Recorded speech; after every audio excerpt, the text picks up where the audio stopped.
wabarakatuh. Perkenalkan, nama saya Lintang Cipta Rasa dengan jurusan Gizi, mata kuliah Konsultasi Pendidikan Gizi. Jadi di sini saya ingin menjelaskan atau mengedukasi tentang permasalahan gizi pada remaja putri. Simak ya videonya. Warahmatullahi wabarakatuh.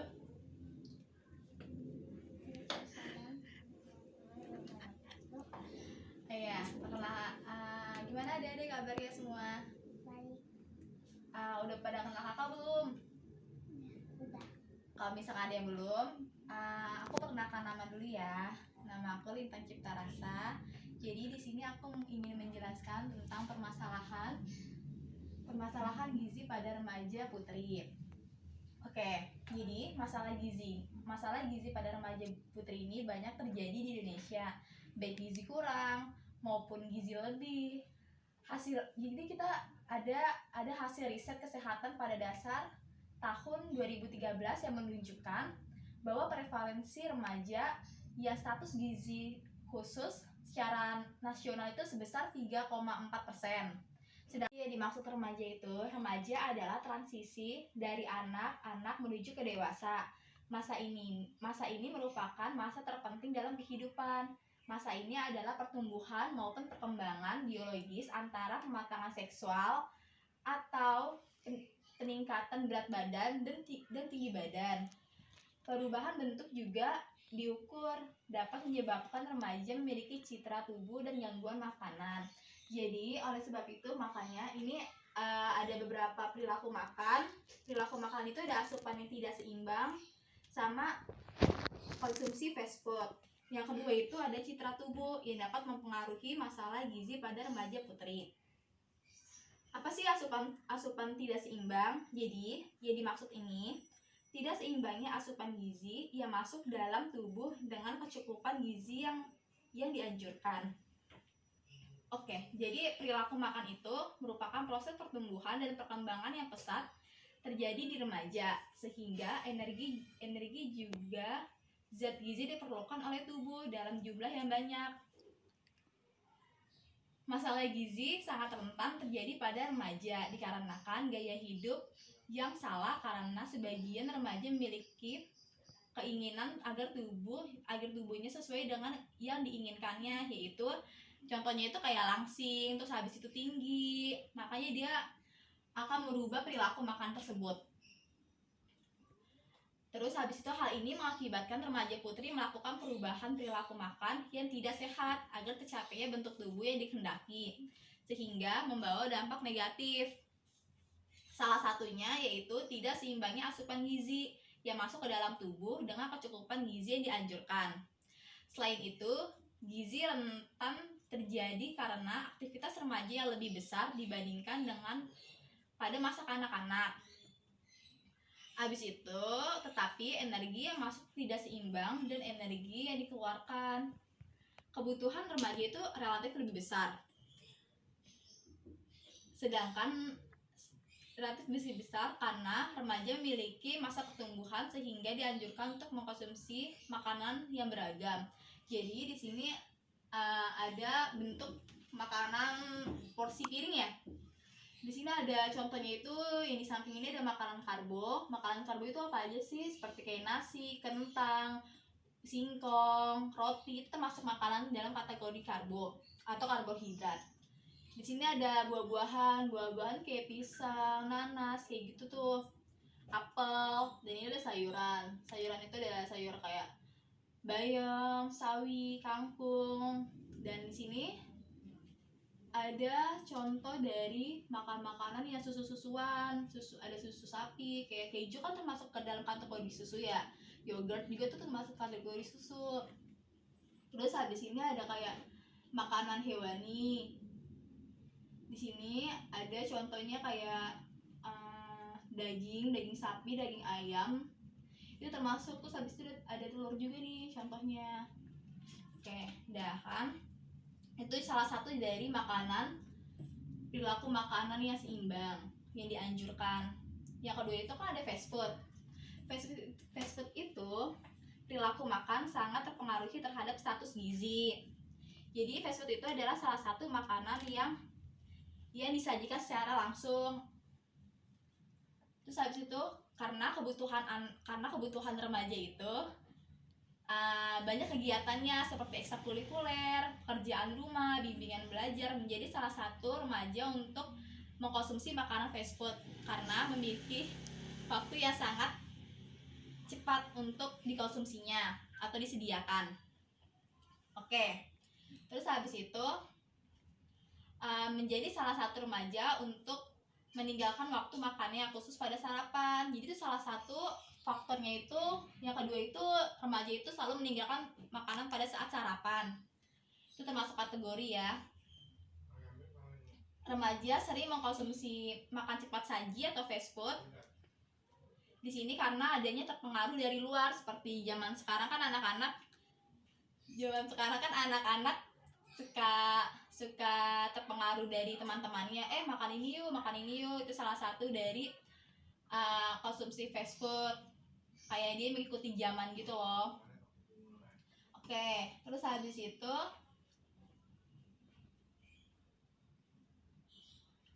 karena dia suka mengkonsumsi fast food, sehingga asupan gizi yang diperlukan itu menjadi tidak baik jika dia mengkonsumsi terus-menerus makanan itu. Terus habis itu ada faktor lagi nih, ada 3 faktor. Yang pertama itu remaja sudah terbiasa memilih apa saja makanan yang dia sukai. Terus habis itu yang kedua itu kurangnya pengetahuan pada remaja tentang perilaku makanan. Yang ketiga itu adanya remaja putri cepat bereaksi bahkan agresif terhadap gangguan atau dorongan dari luar yang pengaruhinya, seperti dorongan dia mengkonsumsi makanan fast food dari pengaruh dari teman-temannya. Citra tubuh. Jadi citra tubuh ini salah satu contohnya itu dia itu diet ya. Kenapa? Karena dia itu kenapa melakukan diet? Karena ketidakpuasan bentuk tubuh dengan bentuk tubuh yang diinginkan. Oleh karena itu dia menggunakan konsumsi diet. Jadi apa sih citra tubuh? Jadi remaja putri seringkali keinginan untuk diterima sama teman-temannya. Dia juga memiliki daya tarik pada lawan jenis, sehingga remaja putri cenderung memiliki citra tubuh yang negatif. Yang disebut dengan citra tubuh? Citra tubuh itu adalah kemampuan individu yang disadari dan tidak disadari terhadap tubuhnya, termasuk persepsi serta perasaan masa lalu dan sekarang tentang bentuk, ukuran, kegemukan, terus habis itu penampilan, kemampuan. Itu contoh dari citra tubuh, yang dimaksud citra tubuh. Citra tubuh meninggalkan sebuah konsep tentang keadaan tubuh yang ideal yang akan berakibat pada citra tubuh negatif, lebih khususnya pada wanita. Seringkali akibat dari citra tubuh negatif ini antara lainnya remaja putri mempunyai persepsi mengenai citra tubuh dan berusaha untuk menjaga penampilannya dengan cara melakukan diet yang tadi, dan tidak diperhatikan kandungan gizinya. Itu dapat membahayakan pada remaja putri tersebut. Terus habis itu tidak sedikit remaja putri yang memulai membatasi pola makan karena takut gemuk. Sebaiknya gaya hidup yang tidak sehat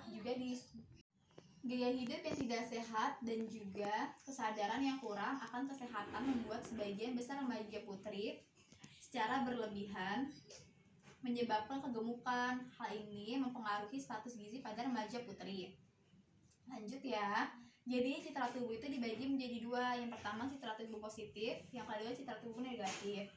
Citra tubuh positif itu kayak remaja putri sering mencoba untuk memperhatikan tubuhnya dengan mengajarkan sesuatu agar penampilan jasmaninya terlihat sempurna di mata orang. Terus habis ini hal ini sering disadari oleh media dan tren yang muncul saat ini. Ketidakpuasan terjadi karena tidak sesuai dengan bentuk tubuh remaja putri dengan bentuk tubuh yang diinginkannya. Itu dari sikap positifnya dari citra tubuh tersebut. Sedangkan yang negatifnya itu cenderung memiliki perilaku makan yang tidak baik. hingga mempengaruhi status gizi tersebut. Itu salah satu dari citra tubuh negatif. Di sini ada penelitian tentang permasalahan gizi pada remaja putri. Penelitiannya itu menggunakan metode observasional analitik dengan menggunakan studi cross seksional. Penelitian ini dilakukan pada bulan Agustus 2017 di Sekolah Menengah Atas Negeri 1 Sidoarjo. Jadi yang melakukan penelitian tersebut seluruh sekolah menengah atas Negeri 1 Sidoarjo yang berusia 15 hingga 18 tahun. Besar sampelnya itu dihitung dengan menggunakan data proporsi Lemshow.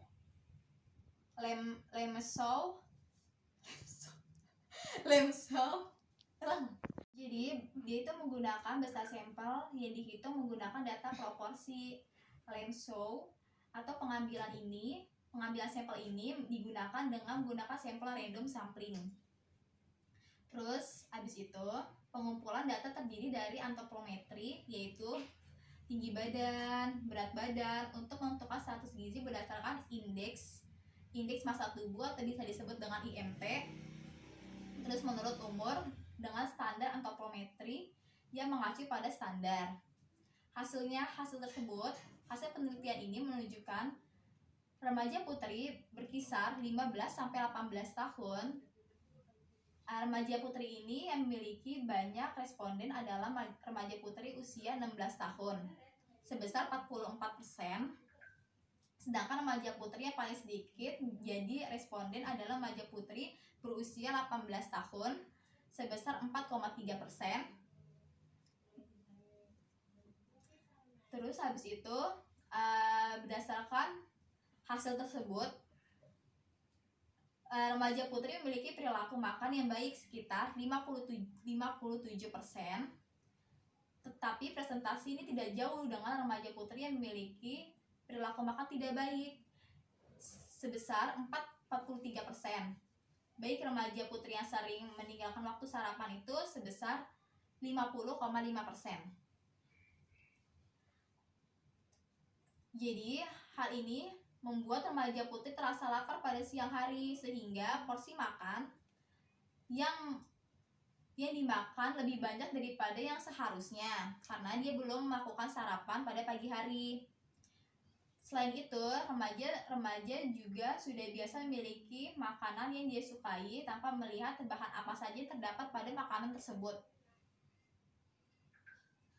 Jika keadaan ini dibiarkan, dikhawatirkan menyebabkan obesitas atau kegemukan pada remaja putri tersebut. Terlebih jika ia mengkonsumsi kandungan kalori, lemak, karbohidrat yang tinggi. Ada beberapa strategi agar remaja dapat merubah perilaku makannya. Salah satunya itu adalah memperbanyak alternatif makanan sehat, tetapi dapat menimbulkan selera makan remaja tersebut. Oke, kita lanjut ya. Hal ini menunjukkan bahwa semakin tinggi ketidakpuasan terhadap citra tubuh, maka status gizi semakin tidak normal. Hasil penelitian tersebut didukung dengan penelitian yang lainnya yang menunjukkan hubungan citra tubuh dengan status gizi.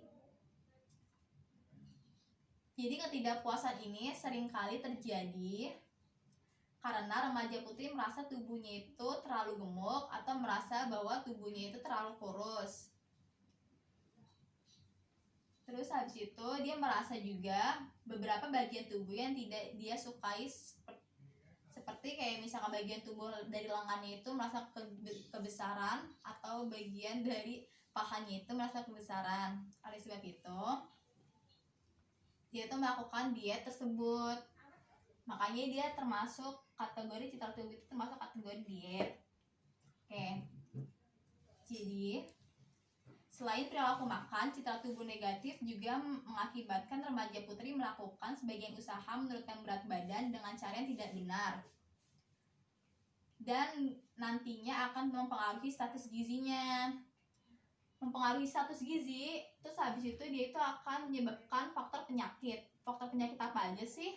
Di sini ada penyakit anemia dan penyakit infeksi. Kenapa termasuk penyakit anemia atau infeksi? Karena di anemia, pembatasan konsumsi makanan untuk mendapatkan penampilan fisik menunjang justru dapat membahayakan kesehatan remaja sehingga rentan terkena gangguan kesehatan, salah satunya seperti anemia. Kenapa anemia? Karena remaja kan akan mengalami menstruasi, sehingga dia itu harus banyak mengkonsumsi zat besi. Jika dia mengkonsumsi makanan fast food, maka dia termasuk salah satu faktor penyakit ini nih, karena dia jarang mengkonsumsi zat besi. Oke, yang kedua itu ada penyakit infeksi. Status gizi adalah satu ukuran mengenai keadaan tubuh seseorang. Kebutuhan zat gizi remaja putri harus diperhatikan karena remaja putri masih dalam tahap belajar di sekolah. Jika remaja putri mengalami status gizi yang kurang, akan mempengaruhi sistem imunnya. Nah, sistem imunnya itu terpengaruhi nih, sehingga remaja putri lebih menderita penyakit infeksi. Seperti itu. Keadaan ini dikhawatirkan akan mempengaruhi kehadiran di sekolah, cenderung dalam proses pembelajaran, serta mempengaruhi prestasi belajarnya. Oke, jadi itu salah satu yang tadi saya jelaskan tentang permasalahan gizi pada remaja putri. Kita buka sesi tanya jawab ya. Di sini dia mau nanya. Saya, makanan sehat yang untuk remaja putri apa, Kak? Oke, jadi di sini yang pertama itu ada makanan yang seimbang sesuai kebutuhan. Seimbangnya itu apa? Seimbang itu kayak seimbang nutrisinya, nilai gizinya. Makanan yang tidak seimbang akan menyebabkan kurang sehatnya pada tubuh. Yang kedua, itu tubuh harus mendapatkan makanan yang lengkap nutrisinya, seperti karbohidrat yang didapatkan dari beras, terus habis itu dari roti, tepung, itu contoh dari karbohidrat. Kalau misalkan protein dari lauk-lauk seperti daging, sedangkan pada sayuran itu ya banyak mengandung serat, dan buah-buahan yang kaya vitamin. Yang ketiga itu disajikan dalam bentuk makanan sesuai kebutuhan dan kondisi pada remaja tersebut, yaitu kondisinya sakit atau sehat. Terus habis itu yang keempat itu siapkan makanan sesuai piramida makanan yang baik dan menyehatkan. Makanan yang berada di piramid paling bawah merupakan makanan paling semestinya dikonsumsi dalam jumlah besar. Demikian sampai ke atas merupakan makanan dikonsumsi dalam jumlah paling sedikit. Di sini kayak ada contoh piramida nih, seperti kayak gini. Ini kan dalam bentuk porsi piring ya. Kalau piramid nanti itu bentuk segitiga gitu. Oke, terus habis itu yang kelima itu masaklah makanan dan pilih makanan di luar yang tidak mengandung perasa, pewarna, sama pengawet buatan yang berbahaya bagi tubuh pada remaja tersebut. Yang keenam, dianjurkan mengkonsumsi lebih banyak sayuran dan buah-buahan. Terus yang ketujuh itu makanan yang mengandung gula, garam, lemak dianjurkan untuk dikurangi karena dapat menyebabkan beberapa penyakit. Contohnya seperti penyakit obesitas itu termasuk. Terus hipertensi tersebut. Hipertensi kalau misalkan kita banyak mengandung makanan garam. Terus kalau misal kita jika kita memakan makanan yang banyak mengandung lemak, bisa menyebabkan kolesterol tinggi atau asam urat. Kolesterol itu bisa masuk ke dalam kategori penyakit asam urat jika kita banyak mengkonsumsi makanan yang mengandung lemak. Yang ke-8 itu minum air dalam jumlah yang cukup telah dimasukkan dalam komponen gizi seimbang oleh karena pentingnya air dalam proses metabolisme dan dalam pencegahan dehidrasi. Oke, jadi kalau misalkan kita mengkonsumsi gula yang punya kebutuhan yang berdampak pada peningkatan berat badan atau obesitas jika kita banyak mengkonsumsi gula yang berlebihan pada kondisi remaja tersebut. Kita buka lagi ya sesi tanya jawab. Yang kedua, siapa yang mau nanya? Saya, aturan diet yang aman apa ya, Kak? Oke, jadi aturan diet yang aman. Jadi sini ada aturan diet yang aman untuk anak sekolah yang mengalami obesitas. Yang pertama itu serealia dan gandum, dan susu skim dan dengan buah-buahan. Di sini mangkuk serealia gandum dengan tambahan susu, aneka jenis skim yang cair dan beberapa potongan buah bisa menjadi ide bagus sebagai menu sarapan anak. Oke, jika anak kenyang, tentu akan menurunkan keinginan untuk makan cemilan maupun makanan yang berat di luar jam makan seharusnya. Jadi, terapi ini atau diet ini bisa dapat menurunkan berat badan pada anak tersebut. Yang kedua itu, ayam atau daging tumis dikecapin. Anak tetap boleh milih makanan daging ayam dan daging sapi. Terus habis itu pastikan yang diberikan dengan bagian daging tersebut tidak banyak mengandung lemak. Contohnya itu misalkan contohnya yang diberikan menu anak sekolah berupa ayam bagian dada dan daging sapi tanpa lemak. Oke, bahkan daging sapi dan daging ayam juga mengandung protein. Anda bisa mengelola daging ayam dan daging sapi dengan ditumis lalu diberikan dengan tambahan kecap. Oke, terus habis itu sumber protein dan lemak hewani ini bisa membuat seperti olahan ikan dan telur. Contohnya dari selain ayam atau daging tersebut bisa lewat ikan atau telur. Terus yang ketiga itu ada bisa spaghetti bolognese dengan sayur. Spaghetti kan termasuk tepung ya, tepung itu termasuk kategori dari karbohidrat. Jadi menu untuk anak sekolah selanjutnya bisa seperti spaghetti bolognese. Menu diet anak sekolah ini guna menurunkan berat badan dan bisa disajikan dalam waktu makan utama maupun sebagai selingan di sore. Waktu makan utama itu seperti makanan siang. Terus bisa digunakan juga makanan untuk selingan sore, tetapi dengan porsi yang berbeda. Ukuran porsinya itu beda, makanan siang itu lebih banyak dibandingkan makanan pagi atau makanan malam. Terus Anda juga bisa menambahkan sayuran seperti brokoli, kembang kol untuk menambahkan asupan serat pada anak tersebut. Yang keempat itu adanya sop tahu dan sayuran. Sop tahu ini ditambahkan dengan sayuran biasa menjadi perilaku menu diet lain untuk anak usia sekolah yang sedang ingin menurunkan berat badan. Seperti pilih sayuran yang berupa seperti daun bawang, sawi, brokoli, wortel, kol, jagung, dan lain-lain. Juga bisa menambahkan potongan sosis ke dalam sup. Jadi di sini ada aturan diet yang aman untuk anak sekolah. Di sini menerapkan aturan diet yang tepat bukan hanya mampu mengatur sumber makanan anak saja, tetapi juga membuat anak terasa lebih mengatur asupan makannya. Dengan cara untuk menurunkan berat tersebut dengan sehat dan kesehatan anak pun terjaga. Selain itu, mengatur menu makan bisa kita terapkan untuk usia anak sekolah. Di sini yang pertama itu berikan beragam sumber makanan seperti sayuran dan buah-buahan, susu. Produk susu itu kan ada contohnya itu seperti susu, keju, yogurt, itu termasuk salah satu produk susu.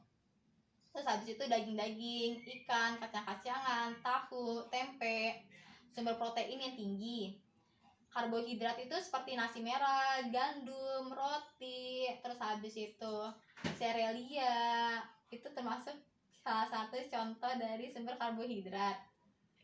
Oke, terus selain mencukupi kebutuhan karbohidrat, protein, dan lemak, penuh juga kebutuhan mineral, vitamin, hingga serat yang terhindar dari konstipasi. Terus kita bisa selingannya itu bisa dengan potong-potongan buah untuk selingan sore sama selingan pagi. Selingan itu bisa dilakukan pada sore sama pagi. Kenapa nggak di siang? Karena siang itu kalorinya sudah banyak. Yang kedua itu batasi asupan gula tambahan. Membatasi asupan gula tambahan untuk anak sekolah dalam menu diet dengan cara menukar minuman manis, seperti contohnya itu jus, habis itu dan minum-minuman bersoda, terus dengan air putih yang rendah lemak. Jadi anak-anaknya itu kan anak-anak itu sering mengkonsumsi minum-minuman jus atau minum teh sisri kayak gitu, kita ubah dengan minum-minuman yang air putih sama susu rendah lemak. Sekian dari hasil edukasi dari saya. Terima kasih.